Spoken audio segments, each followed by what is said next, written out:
నమస్తే, welcome to news 360. ఇక updates చూద్దాం. రాష్ట్రంలో రౌడీయిజానికి తావులేదని ఏపీ సీఎం చంద్రబాబు అసెంబ్లీ సాక్షిగా మాస్ వార్నింగ్ ఇచ్చారు. అలా చేయాలనుకున్న వారు రాష్ట్రం నుంచి పారిపోవాల్సిందేనన్నారు.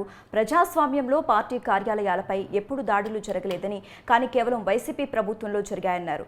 శాంతి భద్రతల సమస్యలు సృష్టిస్తే మాత్రం ఉపేక్షించబోమని హెచ్చరించారు. అయితే గంజాయిపై ఉక్కుపాదాన్ని మోపేందుకు ఈగల్ వ్యవస్థలను తీసుకొచ్చామన్నారు. గంజాయి డ్రగ్స్ యుద్ధం చేస్తున్నామని ఆపేదే లేదన్నారు. సరిహద్దుల నుంచి రాకుండా చర్యలు చేపడుతున్నామన్నారు.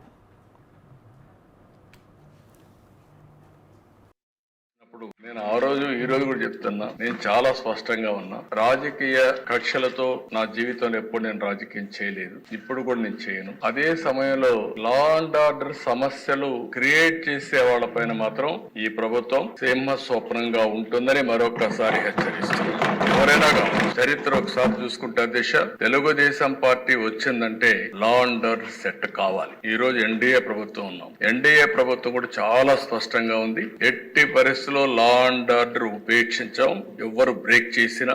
అందుకే ఈ రోజు మీరు చూసినప్పుడు ప్రత్యేకంగా నేను ఎన్నికలప్పుడు కూడా చెప్పాను, నేను సమస్యల్ని జరిగే లా అండ్ ఆర్డర్ కంట్రోల్ చేయగలుగుతాను, కానీ కొంతమంది గంజాయికి అలవాటు పడి డ్రగ్స్ కి అలవాటు పడి అలాంటి వ్యక్తులు రాత్రి మారిపోతారంటే చాలా సమస్య ఉంటుంది, అడిక్షన్ అయిపోయి ఉంటారని చెప్పి కూడా చెప్పాను. అది ఇంకా కంటిన్యూ అయ్యే పరిస్థితి ఉంది. ఏదేమైనా అధ్యక్ష, గంజాయి పైన డ్రగ్స్ పైన ఉక్కు పాదం మోపాం, ఈగులనే ప్రత్యేక వ్యవస్థ తీసుకొచ్చాం. నేను ఈ రాష్ట్రంలో ఉండే ప్రజలందరికీ విజ్ఞప్తి చేస్తున్నా, మీ పిల్లల్ని మీ కుటుంబ సభ్యుల్ని మీరు కూడా కంట్రోల్ చేయాల్సిన అవసరం ఉంది. ఎక్కడికక్కడ మెంటరింగ్ చేయాల్సిన అవసరం ఉంది. ఎక్కడ కూడా ప్రతి ఒక్కరికి విజ్ఞప్తి చేస్తున్నా, మన స్వార్థం కోసం మనం గంజాయి పండించి ప్రజల జీవితాలతో చెలగాడడం కరెక్ట్ కాదు. అందుకే లేటెస్ట్ టెక్నాలజీస్ అన్ని ఉపయోగిస్తున్నాం. నేను కంట్రోల్ అయిందని కానీ మంత్రి గారు ఇప్పుడు కూడా చెప్పారు, మేము కంట్రోల్ చేశామని. ఇంకా పూర్తిగా కంట్రోల్ చేశామని చెప్పడం లేదు. ప్రజలు మెచ్చుకున్నప్పుడే మీరు కంట్రోల్ చేసినట్టు అవుతుంది, అంతవరకు మీ పని ఉంటుంది. ఎట్టి పరిస్థితుల్లో ఈ రాష్ట్రంలో ఒక్క ఎకరా కూడా గంజాయి పండించడానికి వీలు లేదు. అది జరిగే వరకు నిరంతరం ఈ ప్రభుత్వం పోరాడుతుందని చెప్పి ఒక్క మాటలో చెప్పాలంటే, గంజాయి పైన డ్రగ్స్ పైన యుద్ధం చేస్తున్నాం. ఈ యుద్ధాన్ని ఆపే పరిస్థితి ఉండదు. లేటెస్ట్ టెక్నాలజీస్ ఉపయోగిస్తాం, సెటిలైట్ ఉపయోగిస్తాం, డ్రోన్స్ ఉపయోగిస్తాం, ఇంకా ఎక్కడెక్కడ ఏజెన్సీస్ ని పెట్టాలంటే అన్ని కూడా పెడతాం. అవన్నీ పెట్టి పూర్తిగా బార్డర్ లో కూడా మన రాష్ట్రానికి రాకుండా కూడా చెక్ చేసి యంత్రాంగాన్ని కూడా క్రియేట్ చేసుకుంటాం అని చెప్పి కూడా నేను మీకు తెలియజేస్తున్నా. ఎవరైతే గంజాయి పండించే అమాయకులు ఉన్నారు వారందరికీ ప్రత్యామ్నాయ ఉపాధి కల్పిస్తాం. వారిని కూడా రిక్వెస్ట్ చేస్తున్నాం, మీరు ఎక్కడ కూడా గంజాయి పండించద్దని కూడా వారందరికీ చెప్తున్నాను. నేను ఆ రోజు ఈ రోజు కూడా చెప్తున్నా. తెలంగాణలో గ్రూప్ 2 పరీక్ష ఫలితాలు విడుదలయ్యాయి. టీజీపీఎస్సీ చైర్మన్ బుర్రా వెంకటేశం ఫలితాలను విడుదల చేశారు. అభ్యర్థుల జనరల్ ర్యాంకింగ్స్ లిస్టుతో పాటు ఫైనల్ కీను కూడా బయటపెట్టారు. పరీక్షకు హాజరైన అభ్యర్థులు ఓఎంఆర్ షీట్స్ను టీజీపీఎస్సీ వెబ్సైట్ ద్వారా డౌన్లోడ్ చేసుకోవచ్చున్నారు. అయితే తెలంగాణలో 783 గ్రూప్ 2 పోస్టుల భర్తీకి టీజీపీఎస్సీ 2022లో నోటిఫికేషన్ విడుదల చేయగా ఈ పరీక్ష కోసం 5 లక్షలకు పైగా మంది దరఖాస్తు చేసుకున్నారు. గత సంవత్సరం డిసెంబర్ 15, 16 తేదీల్లో ఎగ్జామ్స్ నిర్వహించగా ఈ పరీక్షకు 2.49 లక్షల మంది మాత్రమే పరీక్షకు హాజరయ్యారు.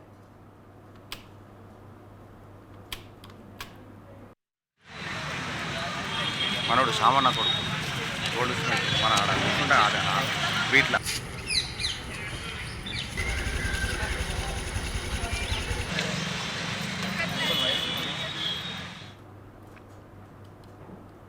మద్యం స్కామ్పై సిట్ వేయగానే సాయంత్రానికి తాడేపల్లి ప్యాలెస్ ముందు మద్యం ఫైల్స్ తగలబెట్టారని వార్తలు వచ్చాయన్నారు మంత్రి అచ్చెన్నాయుడు. సీసీటీవీ ఫుటేజ్ ఇవ్వాలని 4 సార్లు పోలీసులు లేఖ రాసినా జగన్ ఇవ్వలేదని మండిపడ్డారు. సీసీటీవీ ఫుటేజ్ ఇవ్వటానికి జగన్ ఎందుకు భయపడుతున్నారని ఆయన నిలదీశారు.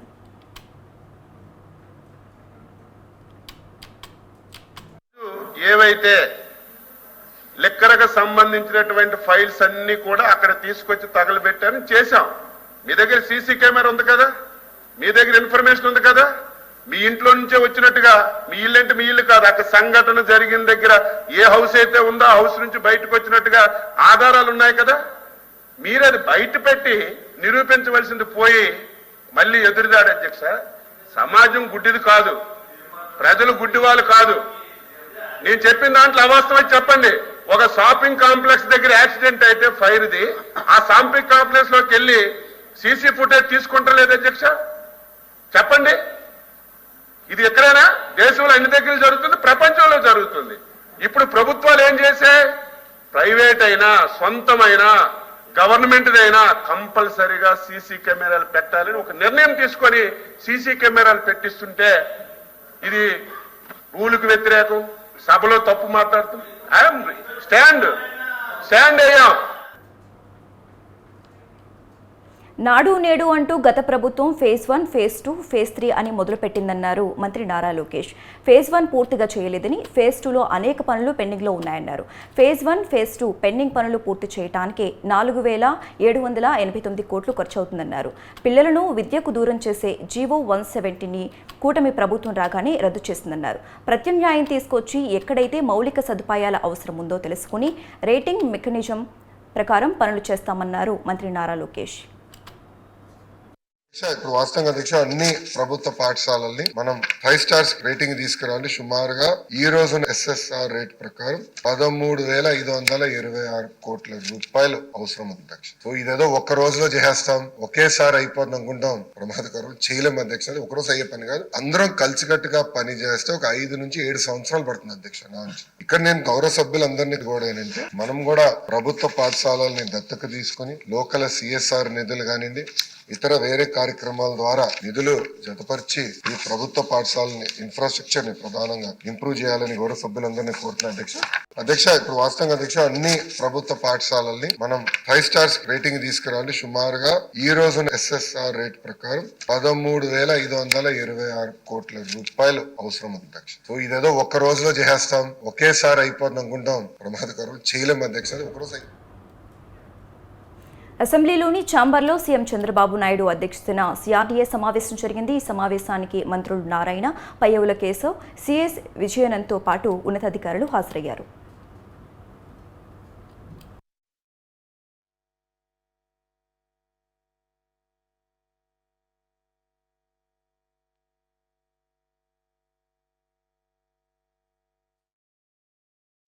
విభజనపై చర్చ సందర్భంగా తమిళుల ఆత్మగౌరవాన్ని దెబ్బతీసేలా ఒరిస్సాకు చెందిన బీజేపీ మంత్రి ధర్మేంద్ర ప్రసాద్ మాట్లాడాడని ఖండిస్తున్నారన్నారు మాజీ కేంద్ర మంత్రి చింతామోహన్. స్టాలిన్ ప్రభుత్వాన్ని సమర్థిస్తున్నారన్నారు. మోడీ విదేశీ పర్యటనల వల్ల భారతదేశానికి ఒరిగేదేమీ లేదని ఆయన తీవ్ర వ్యాఖ్యలు చేశారు.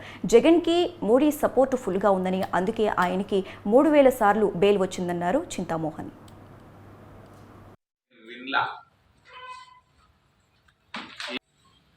వారానికి ఒక్కసారి విదేశాలకు వెళ్తున్నాడు. ఎందుకు వెళ్తున్నాడో ఎవరికీ తెలియదు. వెళ్ళి వచ్చిన తర్వాత కనీసం ఒక్క ప్రెస్ బ్రీఫింగ్ కూడా లేదు. దేశ ప్రధానమంత్రి 11 సంవత్సరాలు ప్రధానమంత్రిగా ఈ రోజుకి ఒక్క ప్రెస్ కాన్ఫరెన్స్ చేసినట్టుగా నేను వినలా. ఆయనే ఏకైక ప్రధానమంత్రి ప్రెస్ను కలవకుండా తప్పించుకొని తిరుగుతున్నటువంటి దేశ ప్రధానమంత్రి. విదేశాలకు వెళ్తున్నాడు. ఎందుకు వెళ్తున్నాడో తెలియదు. క్రితంలో ప్రధానమంత్రులు విదేశాలకు వెళ్ళేటప్పుడు జర్నలిస్టుల టీంను కూడా తీసుకెళ్ళేది. చాలా పారదర్శకంగా ఉండేవాడు. ఇప్పుడు కనీసం ఒక్క జర్నలిస్టు కూడా పోవటం లేదు దేశ ప్రధానమంత్రి అఫీషియల్ విజిట్లలో. ఇది తేడా. SLBC టన్నెల్ దగ్గర సహాయక చర్యలు ముమ్మరంగా కొనసాగుతున్నాయి. టన్నెల్ లోపల తప్పిపోయిన మిగిలిన 7 మంది కార్మికులను రక్షించడానికి రోబోలను మోహరించారు. ANVI రోబోటిక్స్ నిపుణులు రోబోటిక్స్ రెస్క్యూ ఆపరేషన్లో చేరడానికి SLBC సొరంగంలోకి ప్రవేశించారు. అయితే కేరళ నుంచి తీసుకువచ్చిన క్యాట్వార్ డాగ్స్ మృతదేహాలను గుర్తించినప్పటికీ ఆ మృతదేహాలను వెలికి తీయటంలో అవాంతరాలు ఎదురవుతున్నాయి. మృతదేహాలు బాగా కుళ్లిపోయిన స్థితిలో ఉండగా టన్నెల్ బోరింగ్ మిషన్ భాగాలు అడ్డుగా ఉండటంతో మృతదేహాలను బయటికి తీసుకురావటం కష్టంగా మారింది. ఇప్పటి వరకు గురుప్రీత్ సింగ్ అనే మిషన్ ఆపరేటర్ మృతదేహాన్ని వెలికి తీశారు. నిన్న మరో 2 మృతదేహాలు గుర్తించారు. ఈ నేపథ్యంలో అడ్డుగా ఉన్న మిషన్ భాగాలను రెస్క్యూ టీం సిబ్బంది గ్యాస్ కట్టర్లతో తొలగిస్తున్నారు. సహాయక చర్యలు నేటికి 18వ రోజుకు కొనసాగుతున్నాయి. అయితే ఈ రోజు ప్రత్యేకంగా రోబోలను కూడా రంగంలోకి దించారు. టన్నెల్లో మరింత ముందుకు పోయే కొద్దీ సహాయక చర్యల సిబ్బంది ప్రాణాలకు కూడా ముప్పు ఉండటంతో రోబోలను తీసుకువచ్చారు.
రంగారెడ్డి జిల్లా రాజేంద్ర నగర్ నియోజకవర్గం అప్పా జంక్షన్ దగ్గరున్న ఆర్బీవీఆర్ఆర్ తెలంగాణ పోలీస్ అకాడమీలో నూతనంగా నియమితులైన అసిస్టెంట్ మోటార్ వెహికల్ ఇన్స్పెక్టర్ శిక్షణ తరగతులను రవాణా బీసీ సంక్షేమ శాఖ మంత్రి పొన్నం ప్రభాకర్ ప్రారంభించారు.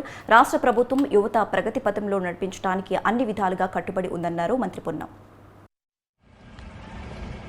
ఇండోర్ పీరియడ్స్ 4 పీరియడ్స్ ఉంటాయి సార్. అదేవిధంగా అవుట్డోర్ 5 పీరియడ్లు ఉన్నాయి సార్. అవుట్డోర్ చాలా క్షుణ్ణంగా వీళ్ళు నేర్చుకోవాలి.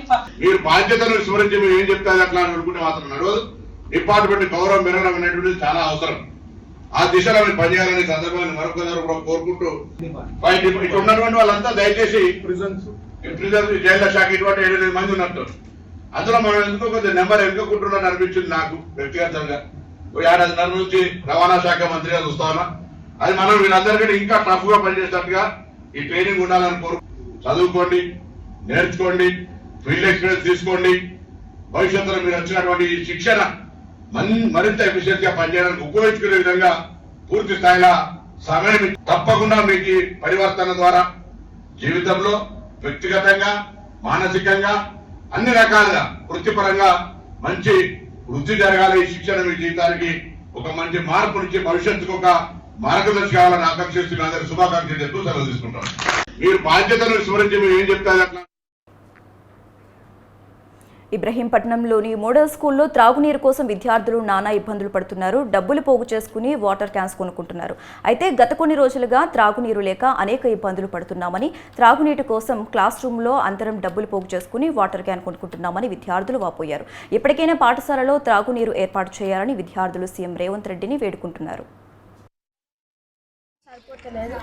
ప్రభుత్వం అక్కడ వాటర్ ఫెసిలిటీ అనేది చాలా తక్కువగా ఉంది. అసలు వాటర్ వస్తలేదు. కృష్ణ వాటర్ సప్లై అసలు లేదు. ప్రభుత్వం మమ్మల్ని అసలు పట్టించుకోవట్లేదు. దయచేసి మాకు నీళ్ళు ప్రొవైడ్ చేయాలని క్లాస్ రూమ్లో మనిషికి ₹2 వేసుకొని వాటర్ క్యాన్ బయట నుంచి తెచ్చుకొని మా క్లాస్లో పెట్టుకొని తాగుతున్నారు. అయినా కానీ నాకు వాటర్ క్యాన్ సరిపోతలేదు. ప్రభుత్వం మాకు వాటర్ సప్లై ఇవ్వాలని కోరుతున్నాం. మేము రోజుకి ₹2 వేసి వాటర్ క్యాన్కి పైసలు వేసుకొని మేము వాటర్ తెచ్చుకుంటాం. మా వాటర్ అందట్లేదు. వీడ కృష్ణ వాటర్ ఏ వాటర్ వస్తలేదు. మాకు వాటర్ సమస్య ఉన్నది.